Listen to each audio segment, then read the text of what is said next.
Really? A scholarship? My son, I knew you were a genius just like your father. The teacher, surprised to see the father so happy despite his warnings, added, there are also unpaid fees that need to be settled, or he won't be able to return. The boy. Dad, he says we need to give a goat to the school to thank the teachers for recognizing my talent. And without hesitation, the father ran to get a real goat. He handed it to the teacher, proud of himself. Thank you for your work. My son deserves this. Keep the goat. The teacher, perplexed, left with the goat under his arm, muttering under his breath, what am I supposed to do with this goat? I just wanted him to come back to school. The boy, meanwhile, was secretly smiling. A masterstroke. But this little genius had just dug a bigger hole than he had imagined. After the goat episode, the house was quiet. Too quiet. The father, proud of his genius son, continued his life of lottery tickets, dice, and dreams that never went beyond his feet. The boy, for his part, savored his victory. He had tricked everyone like a professional baker rolling dough. But here's the thing, lying is like eating chili. It burns slowly, and when it explodes, it makes everyone cry. One evening, as the father snored on his mat after a long day of nothing at all, the boy began to reflect. He was sitting in a corner of the room, staring at the last bill his father kept carefully under an old broken pot. It was all that remained after the sale of the last family field. If Dad plays the lottery and thinks he can double his money, why not me? The idea had sprouted in his mind like a weed. After all, he had seen his father scratch tickets, bet on dice. It seemed easy, right? He waited until his father fell into a deep sleep, his snores echoing like a drum throughout the house. Then, quietly, he approached the pot, took the bill, and crept out on tiptoe, his heart beating like an alarm drum. The boy, confident, walked to the village square where the big players gathered.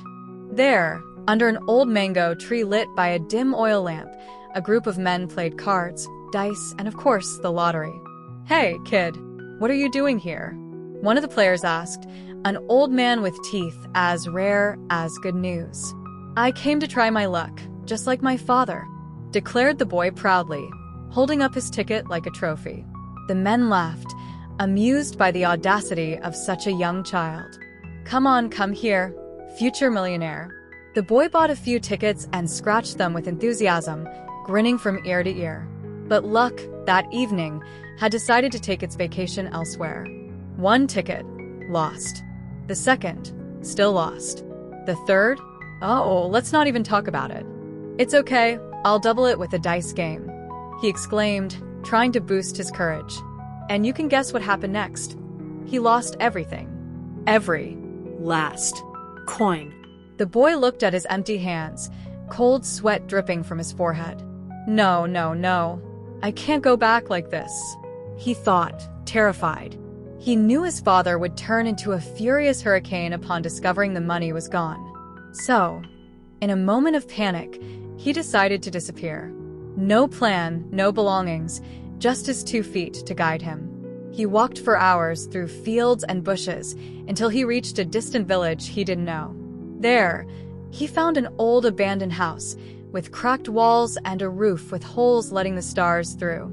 This is perfect. I'll stay here, he murmured, tired and hungry. He spent his first night on the cold floor, promising himself he would find a solution tomorrow. But tomorrow came with only one menu, bananas and wild fruits he plucked from the trees around the village. Meanwhile, back at home, the father had discovered the empty pot. He first searched every corner of the house, thinking he had hidden the money somewhere else. Then, when he realized his last financial hope had vanished, he felt anger rise like a volcano ready to erupt. It's him. It's my son who did this. Without wasting a minute, he ran to the school, armed with a brand new whip that he had carefully sharpened that very morning. At school, things got even more complicated. The teacher, surprised to see the father arrive like a soldier ready for battle, calmly said, "Sir, your son hasn't been enrolled with us for a long time. He hasn't come in over a term." What? But what about the teacher who came to my house? Stammered the father, pale-faced. What teacher? No one was sent to your house. It was at that exact moment that the father realized the monumental trick his son had played. He felt betrayed, humiliated, and most of all, helpless. He left the school, stumbling, the whip dragging behind him like an old, tired snake. Back at home, he sat at the entrance of the house, his gaze lost in the distance, softly repeating, "My son, why did you do this to me? Where are you, my son?" The anger faded, replaced by worry. Because yes, despite his flaws and mistakes, this man loved his son. But his love, awkward and blind, always came too late.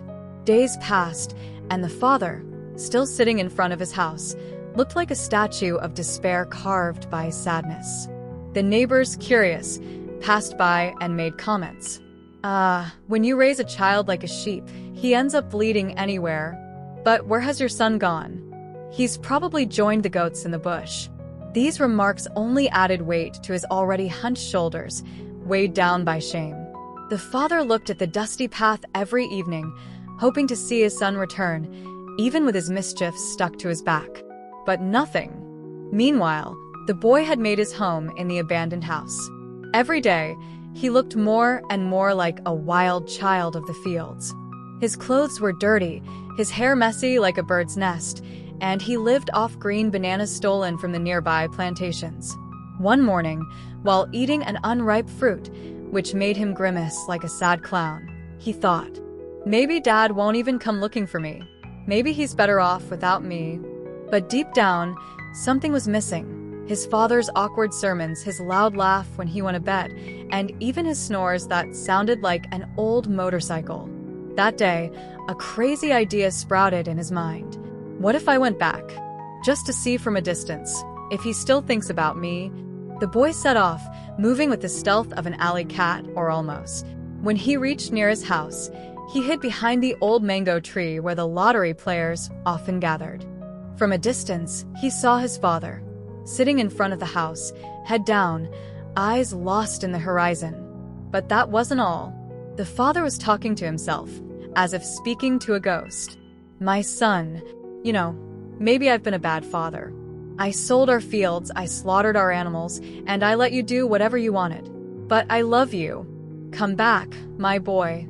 Come back. The boy felt a lump in his throat. He, who had thought his father would be furious and ready to whip him until next year, realized that his father was just sad. Motivated by these words, the boy took a deep breath and slowly moved toward the house.